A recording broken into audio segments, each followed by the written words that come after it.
उत्तर प्रदेश का एक बेहद शांत और हरा भरा गांव है हरिपुर। यहाँ की सुबह चिड़ियों की चहचहाहट से होती है और शामें ठंडी हवाओं के सुकून से। इसी गांव में रमेश नाम का एक किसान रहता है। रमेश इंसान बहुत सीधा है, लेकिन उसके अंदर एक शरारती बच्चा छुपा है। उसे हंसना और दूसरों के साथ मजाक करना बहुत पसंद है। उसकी पत्नी कमला एक बहुत ही सुलझी हुई और शांत स्वभाव की महिला है। वो रमेश की हर शरारत को एक हल्की सी मुस्कान के साथ संभाल लेती है।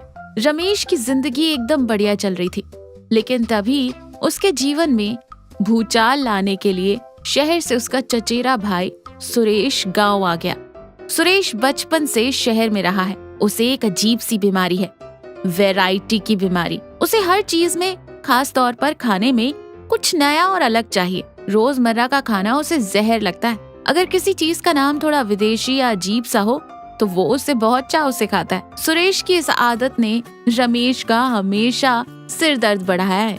सुरेश एक ऑटो से उतरता है, आंखों पर काला चश्मा, हाथ में 2 बड़े ट्रॉली बैग। रमेश और कमला मुस्कुराते हुए आगे आते हैं। अरे मेरे शहरी बाबू, आ ही गया तू आखिरकार गांव की मिट्टी में। कैसा है मेरा भाई? सफर में कोई तकलीफ तो नहीं हुई? सुरेश चेहरे से पसीना पोंछते हुए और थोड़ा मुंह बनाते हुए कहता है। अरे क्या बताऊं रमेश भैया, वो शहर का ट्रैफिक, धुआं और ऊपर से काम का टेंशन, मेरा तो दिमाग सुन्न हो गया था। मैंने सोचा चलो कुछ दिन गांव की ताजी हवा खाकर आता हूँ। यहाँ का सुकून बहुत याद आ रहा था। बहुत अच्छा किया देवर जी जो आप आ गए। आपका ही घर है, जितने दिन मन करे रहिए। जाइए हाथ मुंह धो लीजिए। मैं आपके लिए बढ़िया गर्मा गर्म आलू गोभी की सब्जी, दाल तड़का और देसी घी लगी रोटियां लाती हूँ। आलू गोभी और दाल? भाभी जी प्लीज बुरा मत मानिएगा, लेकिन ये दाल, रोटी, गोभी ये सब तो मैं शहर में रोज खाता हूँ। मेरी तो जीभ का स्वाद ही मर गया है ये सब खा खा कर। तो फिर क्या खाएंगे आप? मैं मटर पनीर बना दूं या फिर कढ़ी चावल? सुरेश हाथ जोड़कर कहता है। नहीं भाभी जी, मुझे कुछ वैरायटी चाहिए। कुछ ऐसा जो मैंने आज तक न खाया हो, जिसका नाम सुनकर ही रोंगटे खड़े हो जाएं। कुछ ऐसा जो एकदम हटके हो, मतलब फील आना चाहिए कि कुछ एक्सक्लूसिव खा रहा हूँ। रमेश मन ही मन कुड़ते हुए कहता है। ये अपनी नौटंकी से बाज नहीं आएगा। अच्छा बेटा, तुझे एकदम हटके वैरायटी चाहिए, विदेशी नाम वाली? सुरेश उत्साह से कहता है। हाँ भैया, कुछ एकदम नया, वरना मैं तो भूखा ही सो जाऊंगा, लेकिन वो बोरिंग खाना नहीं खाऊंगा। रमेश एक गहरी सांस लेकर कहता है। हाँ, ठीक है सुरेश बाबू, अगर तुझे वैरायटी ही चाहिए तो वैरायटी ही मिलेगी। आज तो तू भाभी के हाथ का बना खा ले, कल रात को तुझे मैं ऐसी चीज खिलाऊंगा जो तूने सपने में भी नहीं सोची होगी। लेकिन बाद में मत कहना कि रमेश भैया ने क्या खिला दिया। सुरेश हंसते हुए कहता है। अरे आप इंतजाम तो करो, मजा आना चाहिए बस। दूसरा दिन सुबह का समय। रमेश सब्जी मंडी में खड़ा है। उसका चेहरा बहुत तनाव में है। वो सोच में डूबा है कि सुरेश को ऐसा क्या खिलाएं कि तभी उसका पक्का दोस्त दीनानाथ वहाँ आता है। दीनानाथ गांव का सबसे बेहतरीन रसोइया है। का हो रमेश भैया, काहे इतना टेंशन में लग रहे हो? माथे पर इतनी लकीरें क्यों हैं? भाभी जी से झगड़ा हो गया क्या? अरे नहीं यार दीना, वो मेरा चचेरा भाई सुरेश आया है शहर से। अरे कमी नहीं, वो खुद एक कमी लेकर आया है। उसे सादा खाना पचता ही नहीं है। उसे खाने में वैरायटी चाहिए, कुछ अनोखा, कुछ ऐसा जो उसने कभी ना देखा हो। अब मैं यहाँ गांव में उसे कौन सा इटालियन या चाइनीज खाना लाकर दूं? मेरा तो दिमाग ही काम नहीं कर रहा। अरे यार, इतनी सी बात के लिए तू अपनी जान सुखा रहा है। शहर वालों को बेवकूफ बनाना बहुत आसान होता है, बस नाम भारी होना चाहिए। मतलब मैं समझा नहीं, तू कुछ ऐसा बना सकता है क्या? रमेश के कान के पास आकर धीरे से कहता है। एक काम कर, आज रात को उसे मटन चुस्ता खिला दे। मटन चुस्ता? ये कौन सी चिड़िया का नाम है भाई? मैंने तो आज तक नहीं सुना। अरे ये बिहार की बहुत मशहूर डिश है। यहाँ अपने इलाके में किसी को नहीं पता। इसका स्वाद इतना जबरदस्त होता है कि आदमी उंगलियां क्या पूरी प्लेट चाट जाए। और सबसे अच्छी बात, यह दिखने में बहुत ही अजीब, गोल मटोल और भयानक सा लगता है। तेरे भाई को तो अनोखी चीज चाहिए थी ना। यह डिश देखकर उसका दिमाग हिल जाएगा। रमेश फिर चेहरे पर एक बड़ी सी शरारती मुस्कान लाते हुए कहता है। दीना, तू तो मेरा सच्चा दोस्त है। तू बस आज शाम को मेरे घर आ जा। ये मटन चुस्ता तू ही बनाएगा। मैं उस सुरेश के बच्चे को ऐसा विदेशी नाम बताकर खिलाऊंगा कि उसकी ये वैरायटी की बीमारी हमेशा के लिए दूर हो जाएगी। रात का डिनर। डाइनिंग टेबल पर खाना लगा है।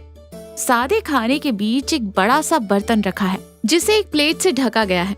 उस बर्तन से बहुत ही तेज और मसालेदार खुशबू आ रही है। सुरेश की नजर उसी ढके हुए बर्तन पर टिक जाती है। हाँ, रमेश भैया, ये खुशबू तो दिमाग खराब कर रही है। क्या है इस बर्तन में? जल्दी ढक्कन हटाइए ना। सब्र कर सुरेश, ये कोई ऐसी वैसी चीज नहीं है कि ढक्कन हटाया और खा लिया। इसे खाने के लिए जिगरा चाहिए। जिगरा? क्यों भैया, ऐसा क्या है इसमें? ये मैंने एक खास शिकारी दोस्त से मंगवाया है। ये अफ्रीका के घने जंगलों में पाया जाने वाला एक बहुत ही खतरनाक जानवर है। इसे पकड़ने में लोगों की जान चली जाती है। इसका नाम है जुम्बा कुम्बा। कमला चुपचाप खड़ी है। वो रमेश के नाटक को देखकर अपनी हंसी रोकने की कोशिश कर रही है। क्या? जुम्बा कुम्बा? अफ्रीका से? भैया, आप मजाक तो नहीं कर रहे? अरे, इसे इंपोर्ट करवाने में मेरा आधा खेत बिकने की नौबत आ गई थी। तूने ही तो कहा था कि कुछ ऐसा खाना है जो कभी ना खाया हो। इसे खाने के बाद इंसान के अंदर एक शेर जैसी ताकत आ जाती है। कमला धीरे से बर्तन का ढक्कन हटाती है। अंदर गाढ़ी ग्रेवी में डूबा हुआ मटन चुस्ता रखा है। वो सच में दिखने में बहुत ही अजीब, मुड़ा तोड़ा और अजीबोगरीब आकार का है। सुरेश उसे देखकर एकदम सहम जाता है। भैया, ये दिखने में तो बड़ा भयानक लग रहा है। इसका आकार कैसा अजीब सा है। अरे पगले, जो चीज इतनी दुर्लभ होती है वो दिखने में वैसी ही भयानक होती है। तो इसके रंग रूप पर मत जा, एक बार मुंह में रख, फिर देख जुम्बा कुम्बा का जादू। सुरेश बहुत ही डरते डरते एक छोटा सा टुकड़ा चम्मच से उठाता है, आंखें बंद करके मुंह में रखता है, धीरे धीरे चबाता है। कुछ ही सेकंड में उसके चेहरे की घबराहट गायब हो जाती है। अरे वाह रमेश भैया, क्या चीज है ये? ये तो मुंह में जाते ही मक्खन की तरह घुल गया। इसका स्वाद मटन जैसा है, लेकिन ये मटन से 100 गुना ज्यादा लाजवाब है। मैंने कहा था ना, ये जुम्बा कुम्बा है। खा, पेट भर के खा। सुरेश पूरी प्लेट साफ कर जाता है और उस विदेशी जानवर की तारीफ करते नहीं थकता। तीसरा दिन, सुबह का समय। सुरेश आंगन में कुर्सी पर बैठकर बड़े रुतबे से चाय पी रहा है। वो बहुत खुश है। रमेश और कमला वहीं बैठे बातें कर रहे हैं। रमेश भैया, कल रात का जुम्बा कुम्बा मैं जिंदगी भर नहीं भूल सकता। मैंने शहर में अपने सारे दोस्तों को फोन करके बता दिया है कि मैंने अफ्रीका का जानवर खाया है। सब जल भुनकर राख हो गए हैं। बहुत बढ़िया किया सुरेश, और थोड़ा बढ़ा चढ़ाकर बताना था। तभी दीनानाथ आंगन में आता है।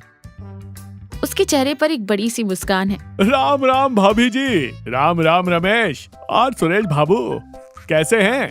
कैसी रही रात? नींद अच्छी आई? अरे दीनानाथ जी, क्या बताऊं, कल भैया ने मुझे अफ्रीका का जुम्बा कुम्बा खिलाया। मजा ही आ गया। दीनानाथ थोड़ा हैरान होने का नाटक करते हुए कहता है जुम्बा कुम्बा? वो क्या होता है? मैंने तो कल अपने हाथों से आपके लिए मटन चुस्ता बनाया था। सुरेश कुर्सी से खड़ा हो जाता है। उसके चेहरे का तो रंग ही उड़ गया है। तो फिर वो मटन चुस्ता क्या चीज है? अरे बाबूजी, मटन चुस्ता का मतलब बकरे की आंत। उसमें बकरे की चर्बी और मसाले भरकर पकाया जाता है। बिहार में बहुत चाव से खाते हैं लोग, लेकिन वो कोई विदेशी जानवर नहीं, अपने गांव के बकरे की आंत थी। ये सुनते ही सुरेश के चेहरे पर 12 बज जाते। उसके हाथ से चाय का कप गिर जाता है।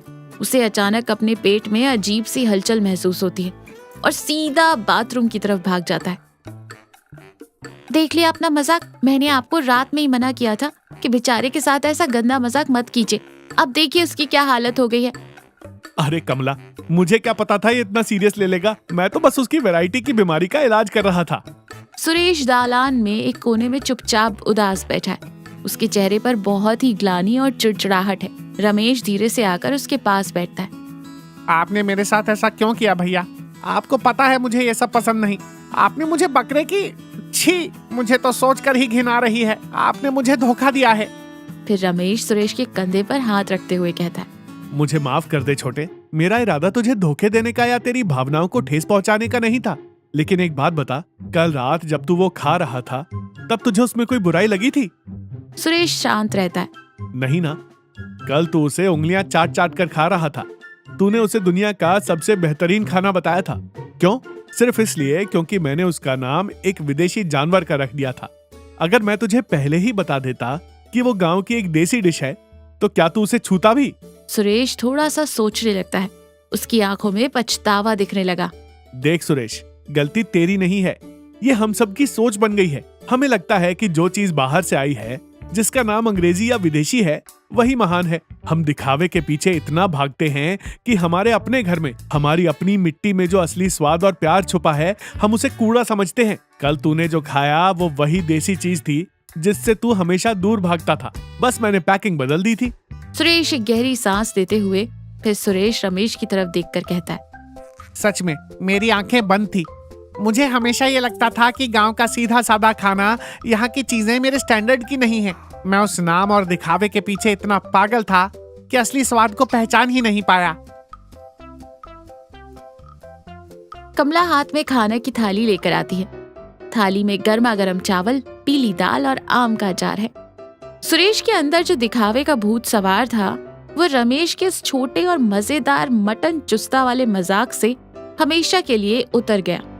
सुरेश को समझ आ गया था कि खुशी और स्वाद महंगी और विदेशी चीजों में नहीं, बल्कि अपनेपन और सादगी में होती है। गांव में बचे हुए अपने बाकी दिनों में सुरेश ने बिना किसी शिकायत के कमला के हाथ का बना सादा खाना खाया और अपनी जिंदगी के सबसे बेहतरीन पल बिताए। तो देखा, हमें बाहरी दिखावे और बड़े नामों के पीछे भागने की बजाय सादगी और वास्तविकता का सामना करना चाहिए।